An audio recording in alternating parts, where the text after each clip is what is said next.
Hello, and thank you for stopping by. I would just like to thank everyone for watching this video. Please remember to like, share, comment, subscribe. If you wouldn't mind hitting that hype button, it's one small act for you, but means the world to me. I'd really appreciate it. It's one step closer to getting out of poverty. If you're unsure as to what to comment, just simply leave the comment "old man" and I will heart your comment and pin it to the top of this video. Without further ado, on to my suffering.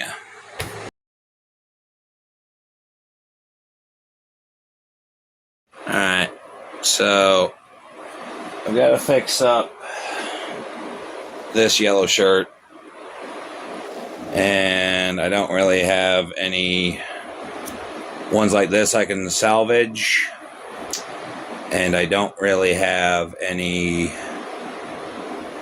else to match. So I'm just throwing all fucking caution to the wind here, and I'm using this Hawaiian shirt because baby brother can no longer fit in it. I can't fit in it, and I need scrap material. So let's get to scrapping. Alright, so I'm using this as my parameter as to how much I am going to cut.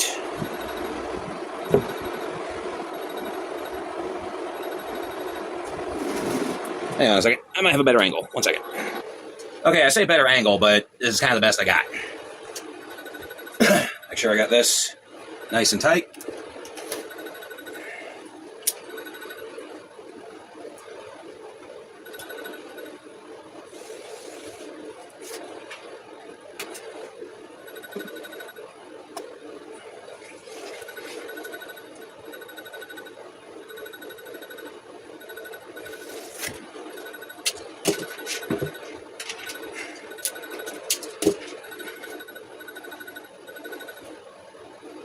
Well, shit.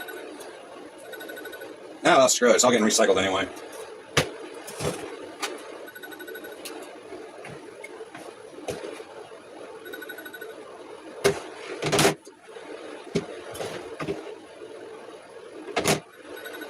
Whatever.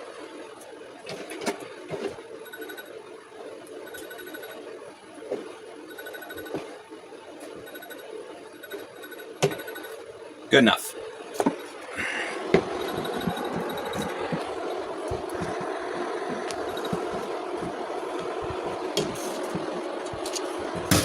Okay, so something went wrong. It didn't come out perfectly square.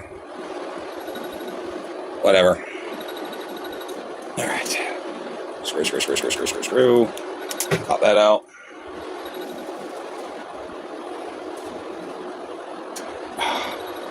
So as you can see,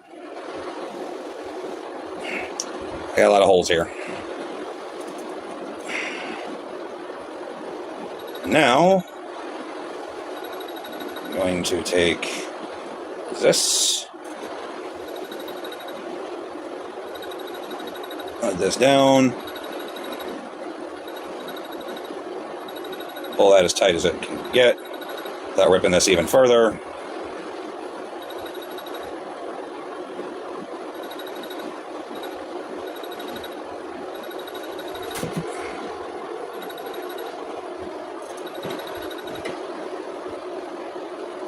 I'm going to have to do several overlaps for it to work,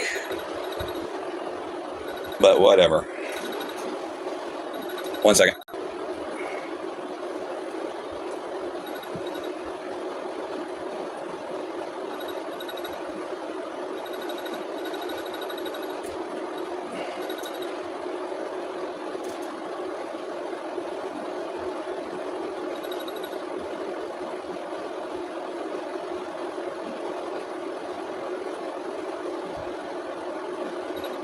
Screw it, good enough.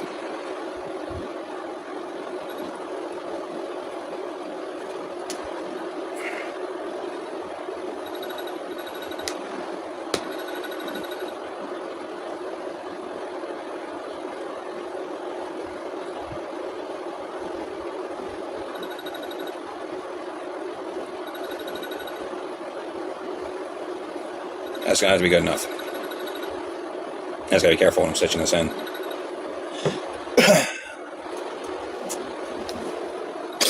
Okay. 1 second, we'll get everything set up. Okay.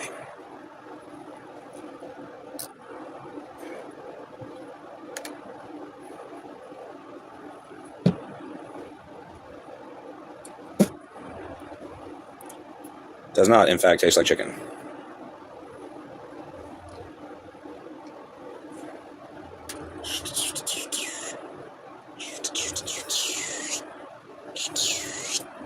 Good enough.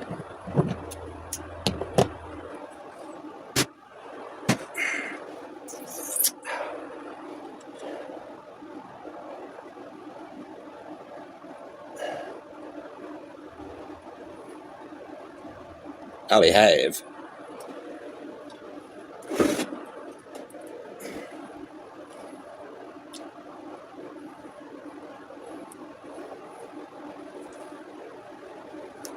Now, because this is so badly damaged, 1 second. Because this is so badly damaged, I'm going to have to do a patch on the outside and the inside to do a sandwich patch.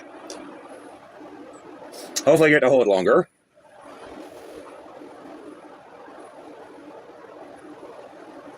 One stab, 2 stab, 3 stab, and away we go.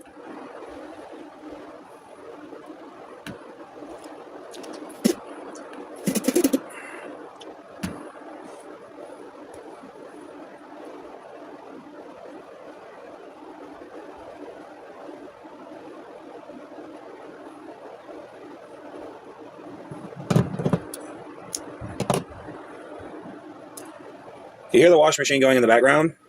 That's because the washing machine is going on in the background. I've only had 1 day off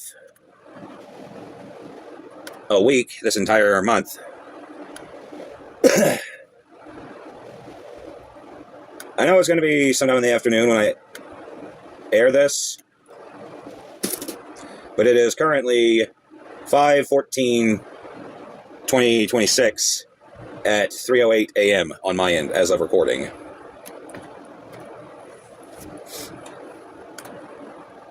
As a result of my company I work for, just keeps letting first shift fuck off whenever they want. Sorry, I had to put the phone. Don't do that. Don't do that. Okay. Sorry, I had to put the camera on the charge. So I've got a video rendering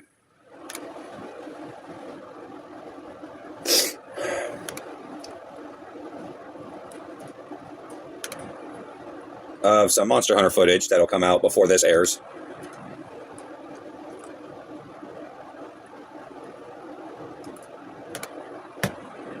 I've got that crazy crackhead that lives under my trailer super pissed because, like I said on one of my previous streams, twice, water line busted. The entire bottom part of the trailer was flooded, and crackhead was not happy. I don't even know how the hell he keeps getting under there. I really don't. 1 second. Okay. Sorry about this. I'm trying to get the rest of my roster for the following month covered as much as possible while I can. Because 60-hour work weeks have been beating the ever-loving hell out of me. All because my boss will not tell first shift management no.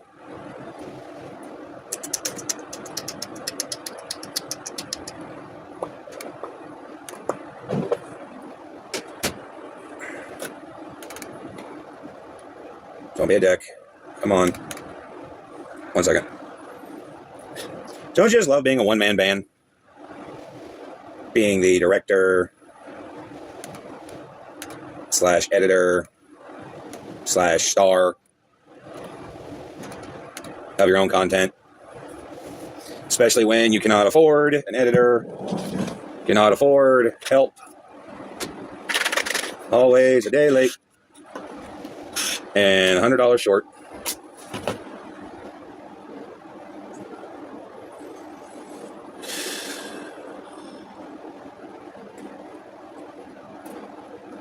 This little crackhead of mine.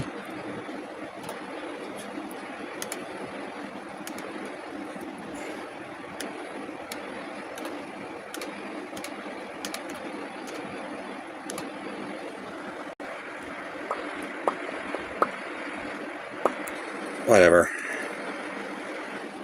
I'll fix it later.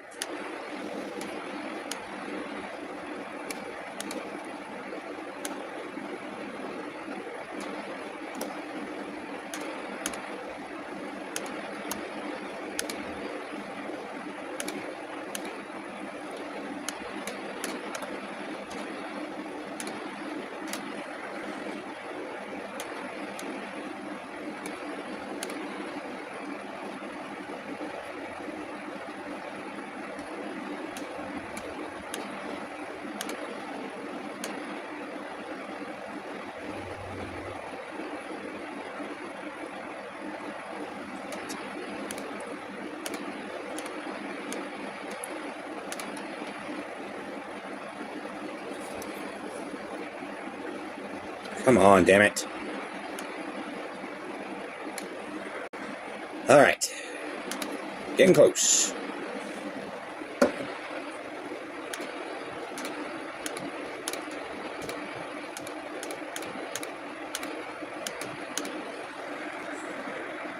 Okay. That's done. That's done. That's done. That's done. Let that start rendering. Alright. Great. Turns out I did not have this properly fucking bolted down. Because, of course, it didn't. Because everything has to go sideways for me.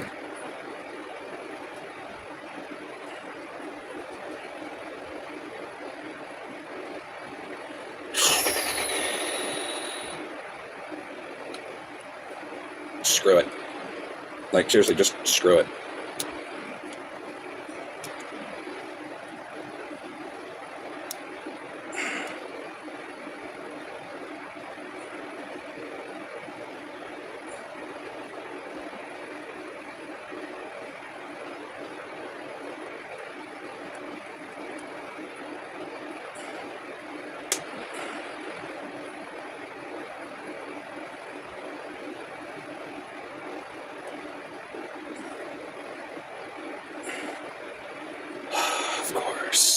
Of course. Every little fucking thing wants to go wrong right now. Because why wouldn't it?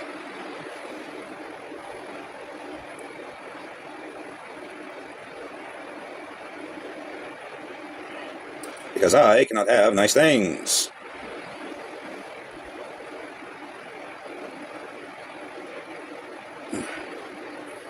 I'll fix it later.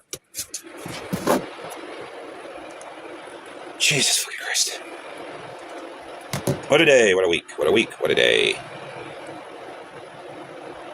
Oh, what a day. What a lovely, lovely day.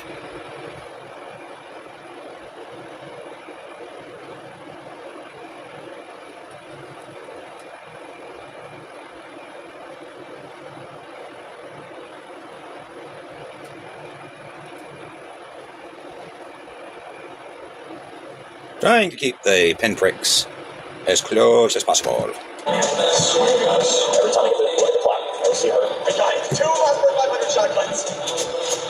If you're watching this, I'm dead. You too? Oh no, you're dead physically. I'm dead on the inside.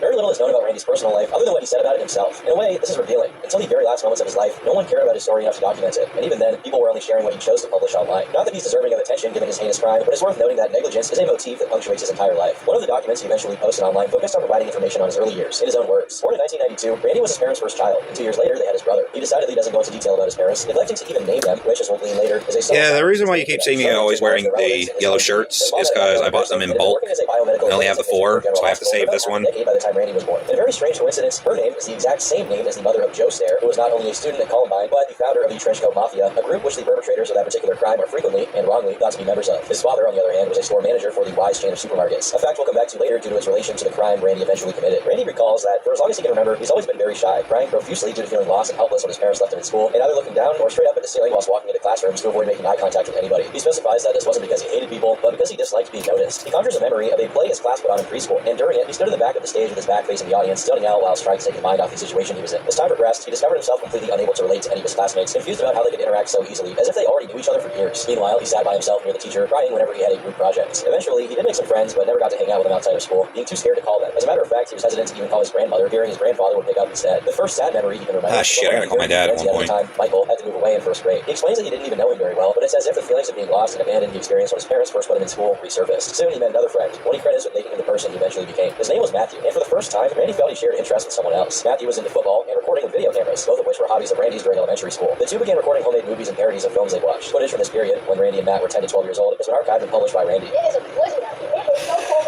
It's so like this is a great day for snow. Most likely there's nothing To see Randy just being an innocent kid, having fun in his backyard, is probably one of the darkest facets of this entire story, knowing who this kid would become. For most of his time at school, Matt was Randy's only significant friend. Even after he stopped participating in the home videos Randy was becoming increasingly obsessed with. However, their friendship severely slowed down and eventually ended in 9th grade when Matt got a girlfriend, severely limiting their time together. Though Randy specifies that he wasn't romantically in love with Matt, he became angry that the girl was more important to Matt than he was, and once again, he felt abandoned. According to Randy, he had an easier time making friends with his brother's classmates, who were all 2 years younger than him, than his own peers. The only other friend mentioned by Randy in his document is James, whom he met right as his friendship with Matt was dissipating. James was also interested in filmmaking and was responsible for introducing Randy to YouTube and motivating him to make his own content. Ever since he was very little, Randy became acutely aware of how his friends watched cartoons and how cartoons were culturally ingrained in everyone's minds. As he grew up and began trying to idealize what he wished to be, a frequent thought he had was that he wished to be a cartoon character in a way that they were admired and watched by many. Maybe, just maybe, posting to YouTube would give him the kind of attention he was after. So he began posting to the platform. In June of 2008, when he was 16 years old, he created. This is probably going to be some of my shittiest work, Randy had actually already, but I'll just layer it over, patch it up later. But they weren't really for right now, I just need to get this anchor in. Life events like the flood at his grandma's place, or him and his friends playing dodgeball, to mimicking the kind of content that was successful. And that's just going to have to do for now. Pioneers Productions videos called Randy on Christmas. Randy can be seen wearing a Fred t-shirt. The very first YouTube channel to get 1 million subs was actually Fred, whose videos consisted of a middle schooler doing very rudimentary sketches with his voice pitched up. Its success is God, my fucking back is killing me from work. My arms are fucking killing me. My legs are killing me. Enamored with the format, his earliest stuff is structured very similarly. Another admitted influence and inspiration during this time was Angry Video Game Nerd, which was evident given the introduction of extensive curse My butthole is killing me, but that's for a completely different reason. That's not related to work. Randy was just oscillating between conventional skits and mimicking the popular YouTubers he liked. Speaking of which, Big Jam, you still owe me money. At his age, his internal life was changing radically. As he himself put it, I've been attracted to girls since I was in late 9th or the very start of 10th grade, around 2009. I've never once been into guys, so I'm thankfully not bisexual. That would suck being caught in the middle. 10th grade was when I really grew fond of wearing female clothes. Of course, being in a house with only one brother and a father, I had to start wearing my mom's clothes. It felt so wrong, but I became obsessed with wearing a bra, especially after the Ember phase started in 2010, which obviously was never a phase. Quite often, when I had the house to myself, I'd either A, film a YouTube video, or B, cross-dress. I must have been a master at putting things back exactly how they were, because my mom never once said anything. I just became obsessed with fantasizing about girls in 10th and 11th grade, and the hormones were impossible to ignore. I jerked off in class a total of 4 to 6 times. It wasn't easy, but I would keep my hand in my pocket and go to town slowly, for sometimes as long as 25 to 40 minutes until, lo and behold, there was success.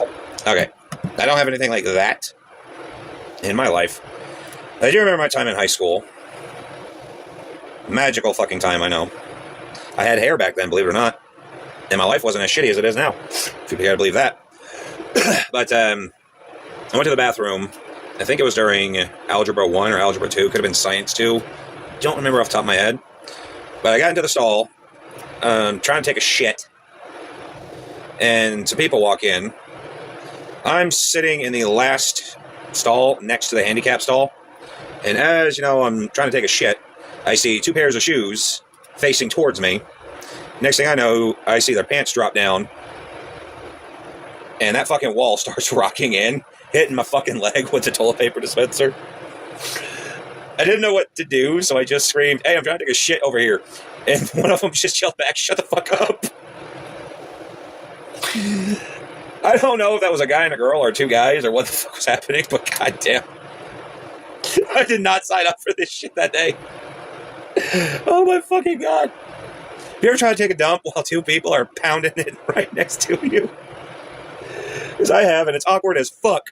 I remember I did it in my 11th grade history class and my first period ecology class. I wouldn't recommend that, but if you're horny, you're horny. It was rare, but I even tried on my brother's girlfriend's jean shorts once while on vacation in June 2010. Anyone who's anyone can say, "Oh, Andrew's a file." It's called discovering yourself. It's not a crime. Do I go around stealing girls' clothes to wear? No, I don't. I don't tie them up in my basement either. But words cannot even remotely describe my love for girls. Yet, here I am, in a filthy man's body, seen as a dude. I'm one of you, not a male. Every time I'm in a supermarket or in a retail store, I can't take my eyes off of slim teenage girls. I see them and think, why wasn't I born that way? And I break down on the inside. I wanted it, I never got it. I prayed for it, I never got it. I dreamed to have it, but I woke up repeatedly. I was destined to exist in a female's body. And the thing is, I don't want to be with girls. I want to be them. I'll gladly live and die a virgin. I respect girls too much to just use them for sex. People like that disgust me. The thought of screwing a girl disgusts me. Sex is disgusting. I am forever destined to live in isolation until I die. We'll come back to the puzzling mention of Ember later. The gender dysphoria and episodes of hypersexual behavior were paired with feelings of dread, as whatever positive experiences he still had at school began disintegrating as middle school ended and high school began. By high school, I just stopped trying to make friends. The whole grade knew me, but I was just there. I get picked on now and then, like hiding my backpack, my books, stealing my pencils, stealing my book covers, minor stuff. Never got into fights, but I ended up being in front of two of them in middle school. Obviously, my YouTube videos gained more respect from my class in 11th or 12th grade, but I was still just there. I had hated people my entire life. I didn't just wake up one day and start hating people. Middle school was when I really started to heat up and envision hurting the people in my class, such as Eric. In 6th to 8th grade, the kid was twice my size. He looked like a 9th or 10th grader. He was the class bully. He'd steal things from my lunch and then give it back because I didn't show any resistance. This kid doesn't even care. Haha, he joked. Since I was never a threat to him, he left me alone most of the time. Fortunately, no one ever physically assaulted me in school. Only time that I ever came close to a physical fight was this black kid, Jordan. He kept making sexual verbal gestures in my computer class, touching my workspace, keyboard, mouse, etc., and eventually caused me to fall out of the chair. Sounds like he was trying to get your attention. I couldn't even speak. I was so enraged. That was in 2009. I was just too much of a wimp to speak my mind and stand up for myself between 9th and 11th grade. There was a lot on my mind in high school, and bullies were at the bottom of the list. You always have weak, stupid like that happening every day. Yeah, this has been going on for about 30 minutes. It's full of nothing but sex jokes and innuendo to get under your skin. If I had $1 for all the times I was put on the spot to get uncomfortable by someone with sex jokes, I'd be rich. I hated high school. Yet, I miss Yeah, it. got off to a rough start. But I miss the bubble we all used to live under. In one of the videos he published later, he elaborated on this topic.